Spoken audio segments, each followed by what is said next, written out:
นักขอบใจหลายๆท่านทั้งหลายที่ติดตามฟังรายการเอาละก่อนที่จะจะมีอย่างต่อไปนั้นเอามาปูจา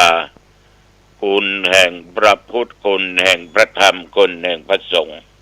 เพื่อเป็นสิริมงคลต่อชีวิตต่อไปอรหังสัมมาสัมพุทโธภควาพระผู้มีพระภาคเจ้าเป็นพระอรหันต์ดับเพลิงกิเลสเพลิงทุกข์สิ้นเชิงตรัสรู้ชอบได้โดยพระองค์เองพุทธังภวันตังอภิวาเทมิข้าพเจ้าอภิวาทพระผู้มีพระภาคเจ้าผู้รู้ผู้ตื่นผู้เบิกบานกราบพระพุทธสวากขาโตภควตาธัมโมพระธรรมเป็นธรรมที่พระผู้มีพระภาคเจ้าตรัสไว้ดีแล้วธัมมังนัมมัสสามิข้าพเจ้านมัสการพระธรรมกราบพระธรรมสุปฏิปันโนภควโต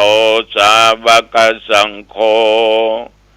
พระสงฆ์สาวกของพระผู้มีพระภาคเจ้าปฏิบัติดีแล้วสังฆังธัมมามิข้าพเจ้านอบน้อมพระสงฆ์กราบพระสงฆ์นะโมตัสสะภะคะวะโตขอนอบน้อมแด่พระผู้มีพระภาคเจ้าพระองค์นั้นอรหัตโตซึ่งเป็นผู้ไกลจากกิเลสสัมมาสัมพุทธัสสะตรัสรู้ชอบได้โดยพระองค์เองนะโมตัสสะภะคะวะโตขอนอบน้อมแด่พระผู้มีพระภาคเจ้าพระองค์นั้นอรหัตโตซึ่งเป็นผู้ไกลจากกิเลสสัมมาสัมพุทธัสสะตรัสรู้ชอบได้โดยพระองค์เองนะโมตัสสะภะคะวะโตขอนอบน้อมแด่พระผู้มีพระภาคเจ้าพระองค์นั้นอรหัตโตซึ่งเป็นผู้ไกลจากกิเลสสัมมาสัมพุทธัสสะตรัสรู้ชอบได้โดยพระองค์เองพุทธังสรณังคัจฉามิธัมมังสรณังคัจฉามิสังฆังสรณังคัจฉามิตุติยัมปิพุทธังสรณังคัจฉามิตุติยัมปิธัมมังสรณังคัจฉามิตุติยัมปิสังฆังสรณังคัจฉามิตติยัมปิพุทธังสรณังคัจฉามิตติยัมปิธัมมังสรณังคัจฉามิตติยัมปิสังฆังสรณังคัจฉามิอิติปิโสภะคะวะอะระหังสัมมาสัมพุทโธวิชชาจรณะสัมปันโนสุขโตโลกวิทูอนุตตโรปุริสธรรมสารถิสัทธาเทวมนุสสานัง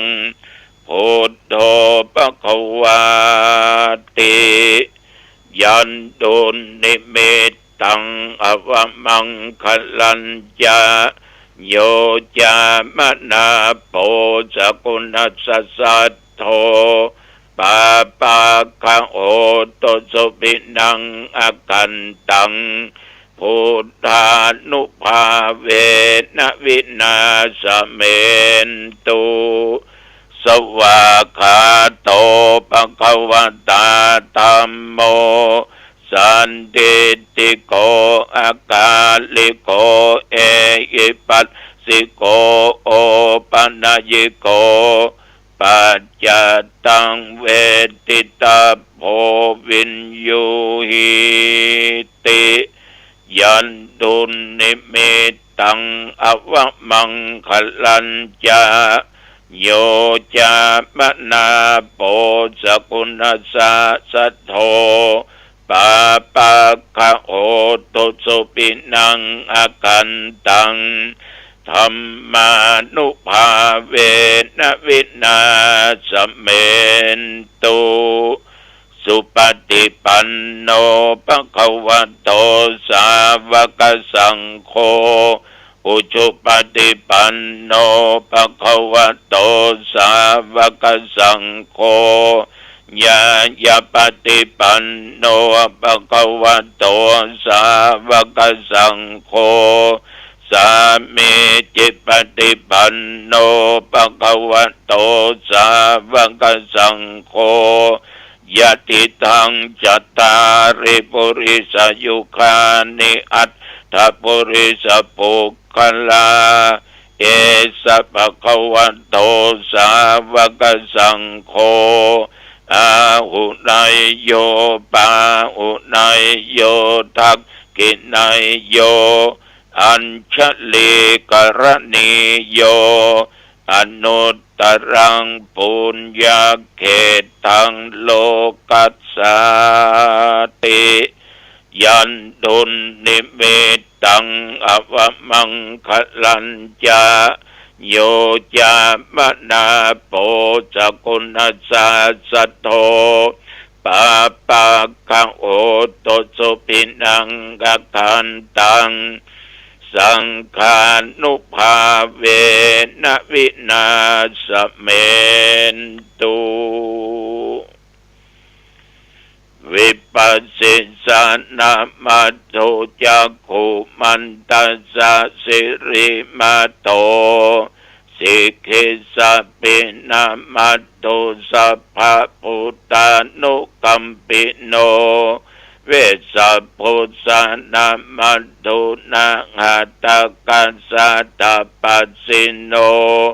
นะมัตโตกะกุสันตัสสะมาราเสนะปะมัตติโน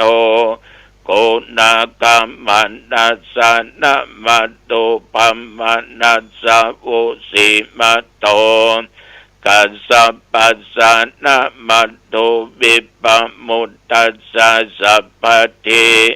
อังคิรัสสะสะนะมัตโตสักกายปุตตัสสะสิริมัตโตโยอิมังธัมมะเตเสสิสัพพทุกขปนุทันนังเยจาปินิพุตตาโลเกยะถาพุตังวิปัสสิสุงเตชะนาอภิสุนามะหันตาวิตัสสารธาหิตังเทวมนุสสานังยังนัมมัสสันติโคตัมมังวิชาจารณะสัมปันนังมหันตังวิตัสสารทัง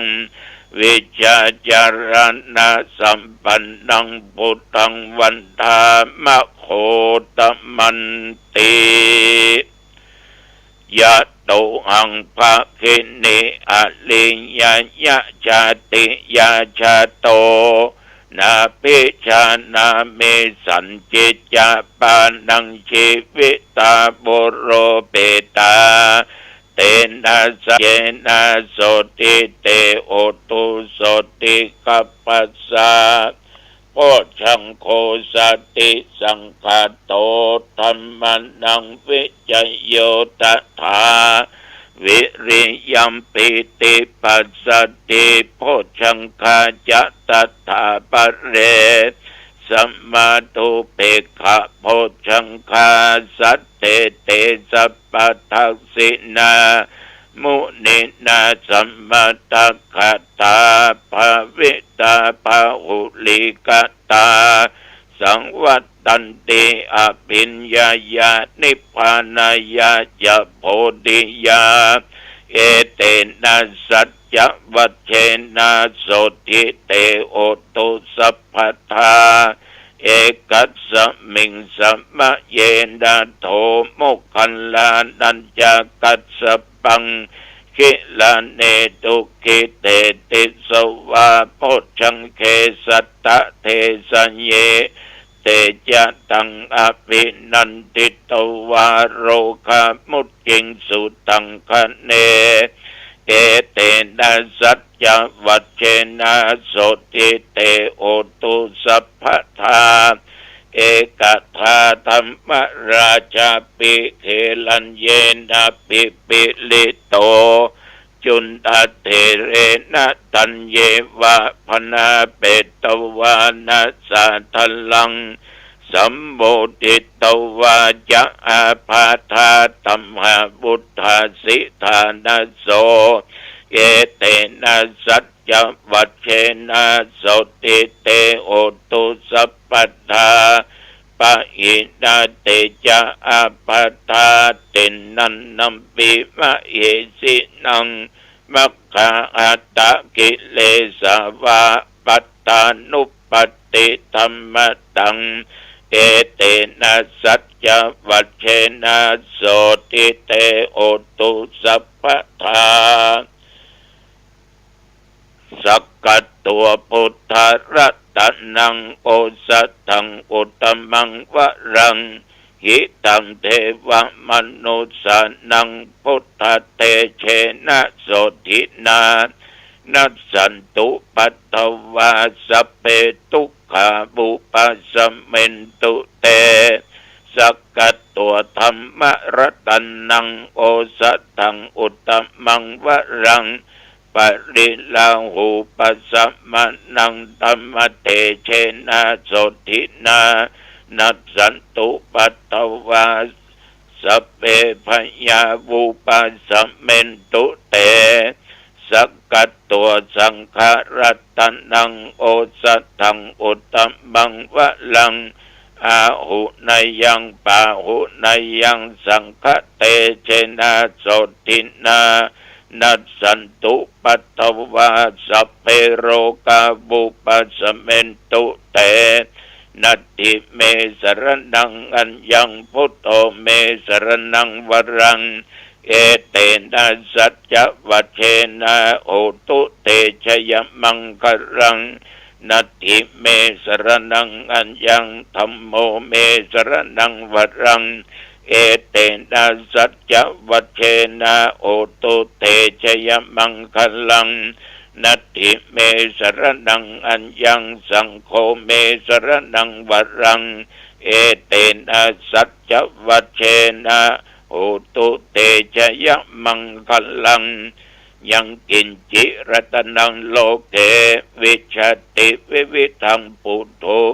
รัตนังพุทธัสสมังนัตติตัสสมาโสทิปวันตุเตยังกินจิรัตนังโลเกวิชติวิวิทังปุถุโธรัตนังธัมมะสมังนัตติตัสสมาโสทิปวันตุเตยังกินจิรัตนังโลเกวิชติวิวิทังปุถุโธรัตนังสังฆสมังนัตติตัสสมาโสทิปวันตุเตภวตุสัพพมังคลังรักขันตุสัพพเทวตาสัพพพุทธานุภาเวนะสัทธาโสทิภวันตุเตภวตุสัพพมังคลังรักขันตุสัพพเทวตาสัพพธรรมานุภาเวนะสัทธาโสทิภวันตุเตภวตุสัพพมังคลังรักขันตุสัพพเทวตาสัพพสังฆานุภาเวนะสัทธาโสทิภวันตุเต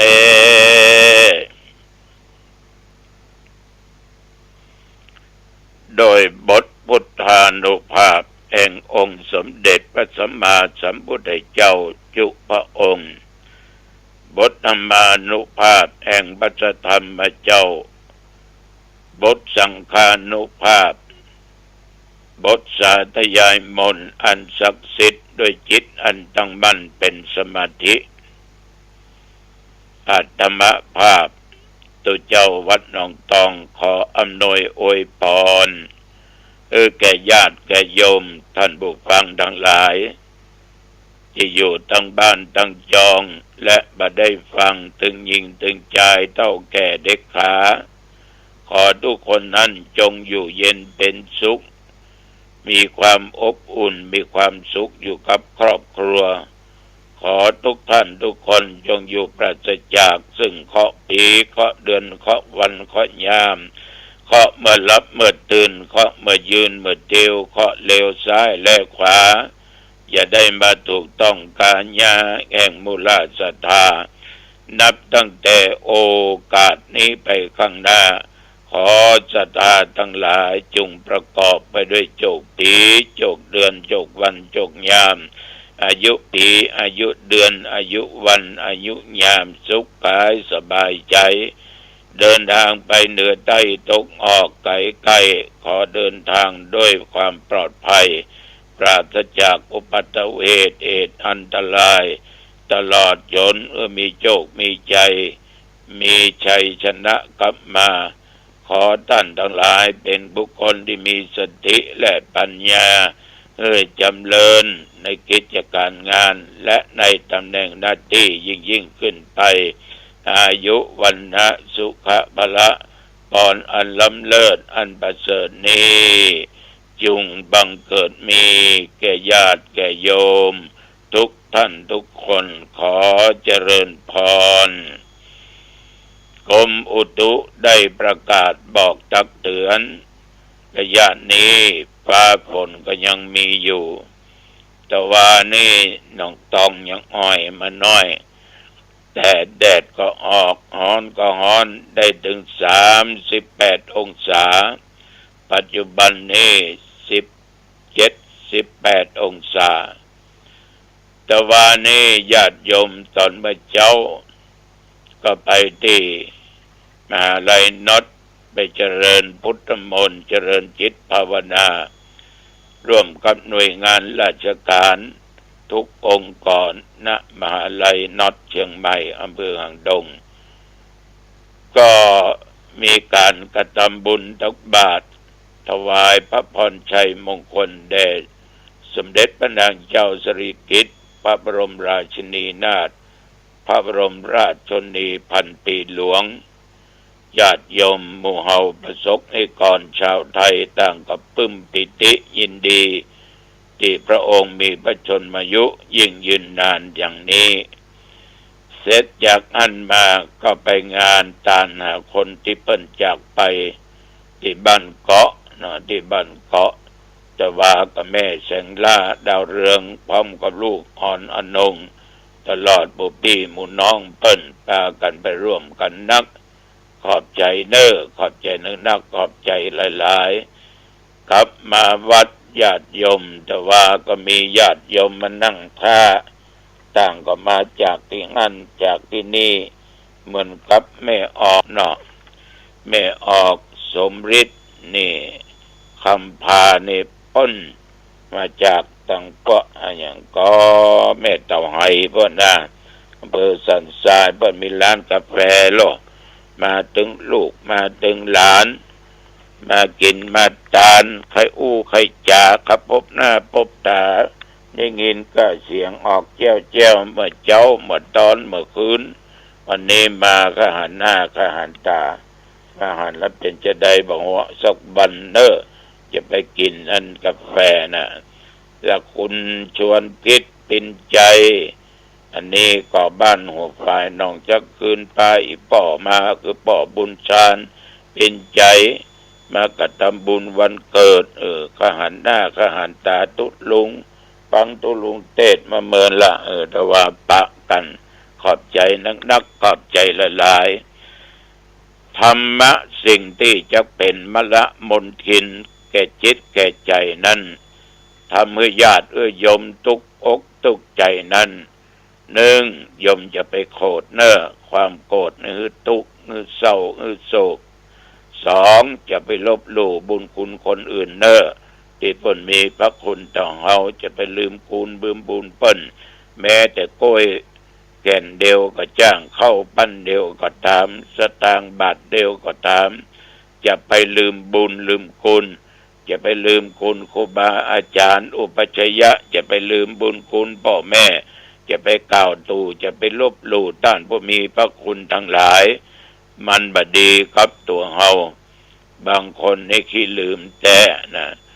ลืมบุญลืมคุณเปิ้นและอีกข้อหนึ่งสำคัญริษยาความอิจฉาริษยาเนี่ยญาติโยมถ้าเกิดกับไผคนไหนคนใดแล้วโอ้มันทุกข์มันทรมานอันเปิ้นได้ดีก็อิจฉาเปิ้นอันเปิ้นทำอย่างนั้นอย่างนี้เปิ้นได้สตางค์เปิ้นค้าขายได้กำไรเปิ้นปลูกลำไยเปิ้นก็ได้กำไรอิจฉาเปิ้นเล่าหน้าจาควรเปิ้นได้ขายตี้ขายโหนไปได้เงินหลายแสนหลายล้านเหมือนชิบหายนะเอาของพ่อของแม่มันมาขายว่าบัเจริญนี่เหรอ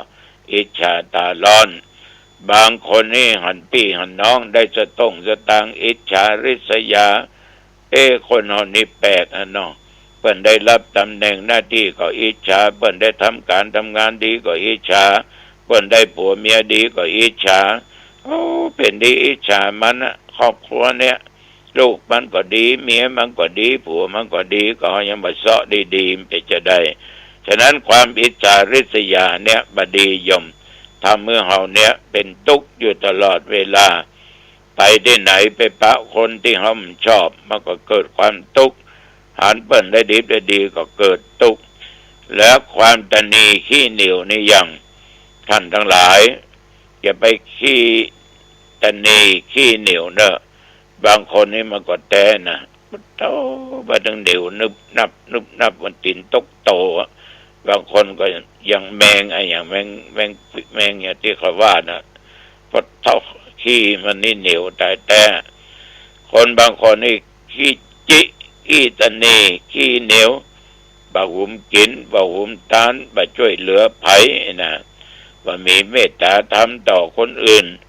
แต่มันอย่างเนี่ยมือมันก็มีตามันก็มีแข้งขามันก็มีก็ถูกว่าใจบ่ถูก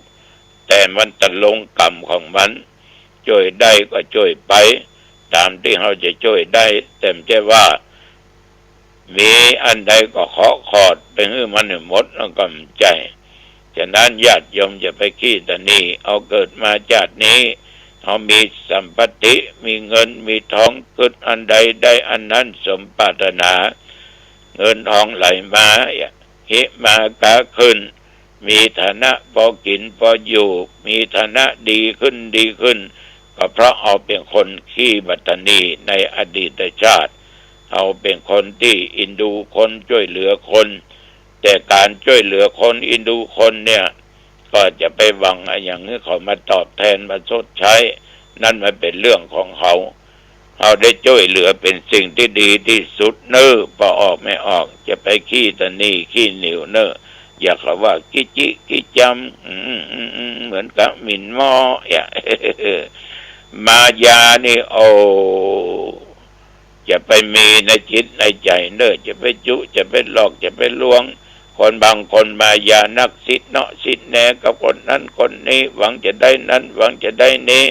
หวังจะได้ตำแหน่งหน้าที่หวังจะได้เงินได้ทองหวังจะได้เข้าได้ของหวังจะปึ้งจะเอง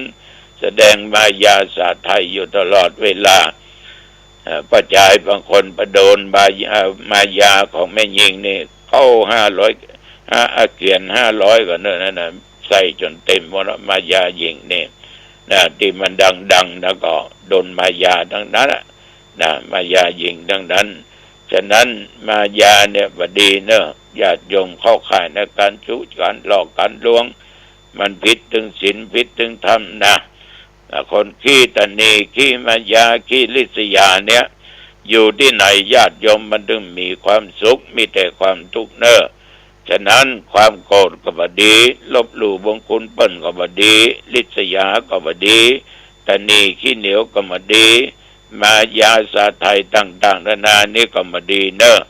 อันนี้ตัวเจ้าขอฝากไว้ทำที่เอามาเนี่ยมันเป็นมลทินแปดเปื้อนด้านจิตใจมันว่ามีความสุขมันจะมีแต่ความทุกข์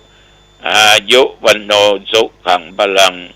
พบกันใหม่เนอสตาเนอโชคดีโชคดี